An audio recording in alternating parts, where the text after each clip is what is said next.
Almost 25 years ago, a local man was convicted of murder, and last month he was released from prison after getting COVID-19 and was granted medical parole.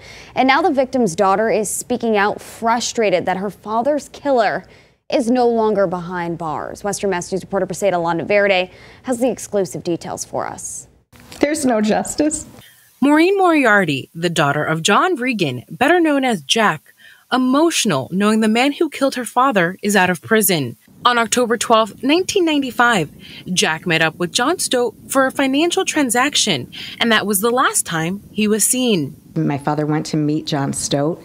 John owed him money for the sale of the bar of Kerrigan's Lounge. And when John Stote told him, "I have cash, I've got cash for you, I'm all set to pay you," and my father met him in midday down on Maple Street in Springfield. That same day, Maureen got a call that her father was missing. And I said, "What's that mean? What's it mean Dad's missing?" Maureen tells Western Mass News at first Stote denied his involvement in the disappearance of her father.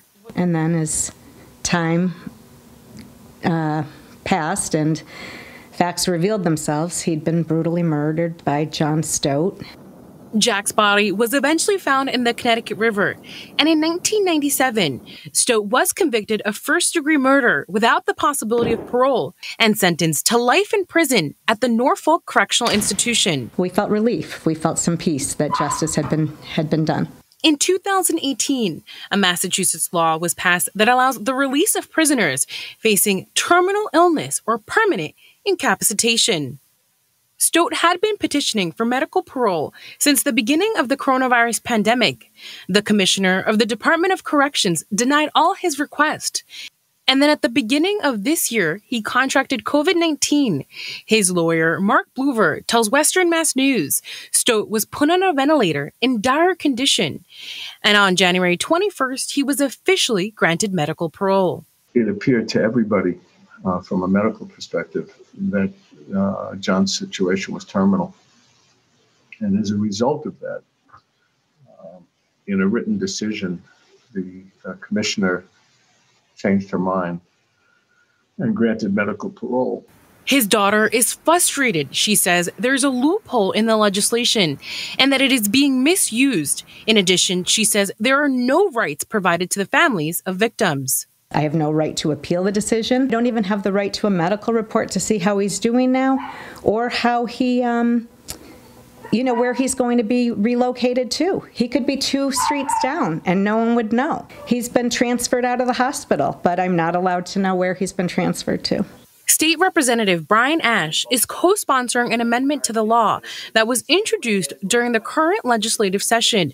The amendment would not allow a prisoner convicted of first-degree murder to receive medical parole unless the prisoner was under the age of 18 at the time of the crime.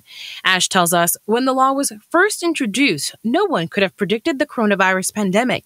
He says this amendment would correct the current law. It's not about, stopping anybody from getting treatment that they need. It's not trying to be callous or anything like that, but it's thinking about the victims' families and not making them relive the pain and horrors that they've had to live going through trials or going through losing a loved one. A pain Maureen and her 3 siblings are too familiar with. I'd like this never to happen to another family. Victims go through enough. Not a day goes by, that I don't think about him or I'm reminded of him or I smile because of him, cry because of him now. Not one day. Under Stote's medical parole plan, his daughter will become his caretaker. This was heartbreaking news for Maureen, who felt as though years with her own father were taken from her. How nice that he gets father-daughter time. That he stole from me and my sister and brother. He took my daughter's grandfather. He took the grandfather away from my kids. He took away years and years of joy that we'll never know. And Maureen says she will continue fighting for justice. I'm so sorry that this happened to you. I'm trying to fix it for you. We're still fighting for you, Dad. Bluver says as of Stote's latest condition, he was able to take 3 steps, and it's still too premature to know what type of restrictions may be implemented based on his physical condition.